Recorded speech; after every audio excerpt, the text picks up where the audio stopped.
Apex Legends hits the lowest player count since December 2021. Call of Duty Modern Warfare 3 opening weekend player count sees 61% drop compared to last year. Bungie's decision to cut an estimated 100 jobs from its staff of about 1,200 followed dire management warnings earlier this month of a sharp drop in the popularity of its flagship video game, Destiny 2. Halo Infinite has lost approximately 98% of its player base on Steam. Now that's kinda crazy. Activision Blizzard said engagement and player investment in Overwatch 2 declined sequentially in the last quarter. This has led to poor financial results, and advertisers have been stepping away from the Overwatch esports scene. What the hell is going on with these FPS games? It seems like in 2023, almost every single FPS game has been seeing a sharp decline in terms of how much money these games bring in. And this also isn't just my opinion. This isn't me being a hater. This is real life facts. You guys can search up these articles everywhere. Almost every single mainstream FPS game has been slowly dying. And basically every single statistic sheet, every single chart is going to show you that these games have not been performing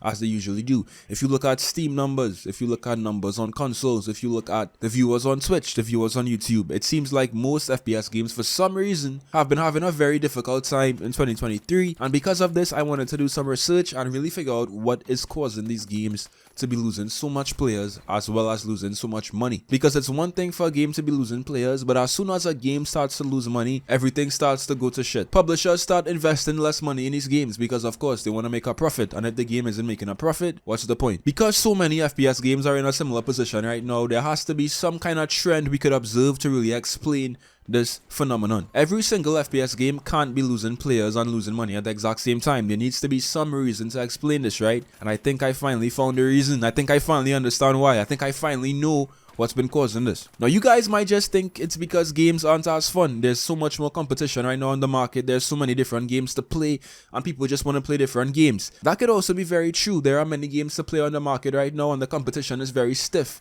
among FPS games and games in general. But there's actually a much more ironic reason as to why so many FPS games have been losing money as well as losing players. And if I'm being real, I think many game developers, many game publishers, many game companies actually don't even see this.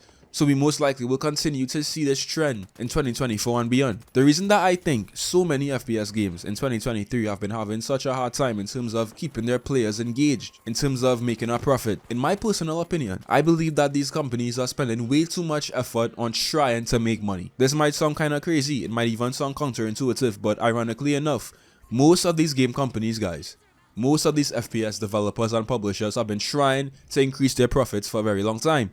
But in trying to increase their profit, they're also making decisions that don't benefit the game in terms of the quality of the game. Ever since Fortnite dropped in 2017 and game companies realized just how much money they can milk from players' wallets, they have been trying to implement different strategies, different ways to just take money from you. Whether it be a battle pass system, whether it be cosmetic items, whether it be in-game systems like skill-based matchmaking to encourage player retention. It just kind of feels like game developers are no longer focused on making these games as fun as they could be. They are no longer focused on ensuring that the quality of these games are up to par. They are more so focused on earning revenue and showing just how profitable a game could be. And the reason I said that Fortnite kind of caused this is because Fortnite completely took the gaming industry by storm. Before Fortnite dropped, the Battle Royale scene was kind of dead. Of course, there was PUBG, there were some games here and there, but Fortnite really showed just how profitable a Battle Royale could be. But it also showed just how profitable certain in-game mechanics like a Battle Pass could be. It really showed the gaming industry the profitability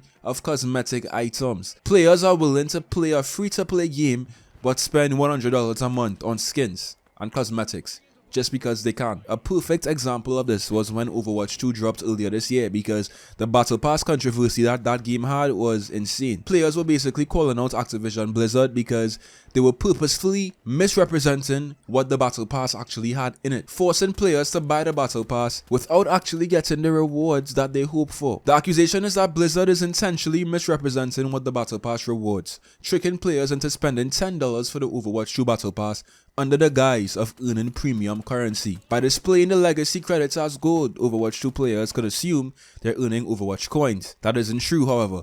Legacy credits can't be used to purchase Blizzard's new premium skins. Basically what took place is hundreds of thousands of players bought this Battle Pass thinking they're going to be able to actually use these gold credits to purchase skins. Well, Activision Blizzard basically pulled the biggest Uno reverse card in history because that wasn't the case. Players weren't able to actually use those coins to buy any premium skins. It really doesn't get any more money hungry than this. So for you guys out there who actually spent money on the Overwatch 2 Battle Pass earlier this year, I'm sorry, but the good news is the CEO of Activision Blizzard, Bobby Kotick, he's stepping down on December the 29th. So at least you guys won't have to deal with him because he's kind of a controversial figure. But it isn't just Overwatch 2 that has fell victim to these money-making schemes. Even games like Apex Legends. Players have been begging the Apex Legends devs to bring content into the game on a more consistent basis, right? Instead of adding new weapons, new characters to play, new maps, new content basically, Apex Legends consistently drops these collection events which are basically a plot to make more money because of cosmetic items. Here's a post from the Apex Legends Reddit that has 1.8k upvotes. The game is in a horrible state. This is what, the 4th collection event this season, and given the state of how the game plays, it is shocking that this is their priority. The devs are really showing their true colors, continuing trying to make cash grabs as opposed to fixing all of the issues and putting this off to the next season. It's getting ridiculous. I urge people, including all of you content creators, to please just not buy anything in this event. Hit them where it hurts and we might finally start to see some good changes for the game. This is an FPS after all. Why are people dropping $160 for a damn character skin? I mean, I look back on some of the times where I actually spent $160 in this game for an event, and it's kind of crazy how I actually was sort of convinced by marketing to really spend $160 on our skin. Games back in the day used to cost $60. So even though these games are technically free to play, these companies have found so much insidious, evil ways to convince their players to spend money on cosmetic items. And in some cases, these items actually improve the game. They might even be pay to win. But even though these companies focusing more on cosmetic items and skins and stuff, instead of real content might be bad, there's something even worse. Skill-based matchmaking. Now, if you guys don't really understand what skill-based matchmaking is or why companies use skill-based matchmaking, especially in FPS games, basically every single FPS game you play has some level of skill-based matchmaking in it. But the game that does it in the worst way possible, and they have no shame with it, is Call of Duty, right? The whole purpose of skill-based matchmaking, in essence, is really to protect casual players. And when I say casual players, I mean players who literally don't know how to play the game, players who most likely play the game twice a week, players who just really don't invest that much time and effort into these games. The issue with skill-based matchmaking is that the players who actually invest time and effort into the game, their experience in the game is most likely not going to be fun at all. You're basically punishing good players by giving them the sweats of the sweats, the most sweatiest players you could find on their exact same skill level, which naturally would just make the gameplay experience a lot less fun and a lot less rewarding. And as I said, many FPS games do this, including Apex, Call of Duty, Overwatch, Destiny. Basically every single FPS game does this, to be honest. And the reason why so many players hate this is because the players who really invest the most time into these games never really fully get to enjoy it because you're constantly playing against players who are sweats just like them. And you guys might be like, you know what, that's fair, right? That's fair. But it really isn't a fair experience if every single game is a sweat fest and you're trying to have a casual experience. Because let's be real, we play games because we want to win. We want to have a good time and we want to win.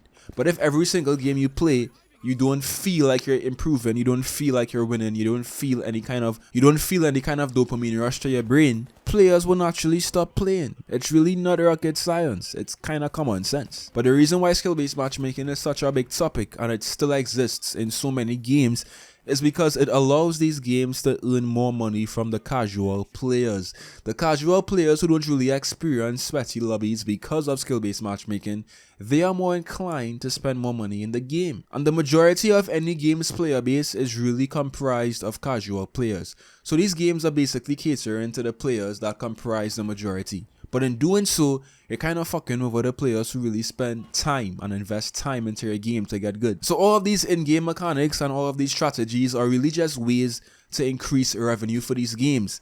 But as we've seen this year, it isn't working. Almost every single FPS game in 2023 has seen a sharp decline in terms of revenue and in terms of its player base. And we also can't always blame the game developers for this because game studios are forced to earn a certain amount of money by their publishers. If the publisher is telling the game studio that they need to make a certain amount of money, they kind of have to find creative ways to make that money, which is why we see so much money making incentives in these games. And a perfect example of this again is the whole Bungie situation that took place a couple of months ago. Now Bungie and Destiny 2 is known for insane microtransaction prices. I actually play Destiny 2 and I can confirm the game is extremely expensive. The game isn't free to play, but you also have to spend money to even enjoy the full experience of the game, which is kinda crazy, but that's a completely different video. Bungie recently laid off 100 employees because Sony, who owns Bungie, told them to. They basically did this because the game wasn't meeting financial projections. Why is the game not meeting financial projections? Maybe because the game is way too focused on making money and not focused enough on making the game fun. Wow! Who would have thought? What I really want all of these FPS game publishers to know is that players are gonna spend money on the game if they really want to. If the game is fun and they're having a fun time playing your game, they are going to spend money on it. You don't have to worry about money making incentives as long as the game is fun, as long as the game is doing what it's supposed to do. But if you start focusing less on the fun factor in these games, you start focusing less on the quality of these games, and you want to make money and that's all you focus on, ironically enough, nobody is going to want to spend any money on your games. So stop focusing on making money. Just make the game fun. Hopefully these FPS game studios can realize that their loss of money and revenue is in direct correlation with how much focus they place on making money in the first place. Because once that happens and once that clicks in their head and the light bulb goes off, I feel like we'll be seeing a resurgence of FPS games in terms of fun, in terms of quality experiences. But until then, it's really just a matter of time until the next FPS game dies, and hopefully it isn't the game that you like the most. Leave your thoughts down below. Let me know what you guys think.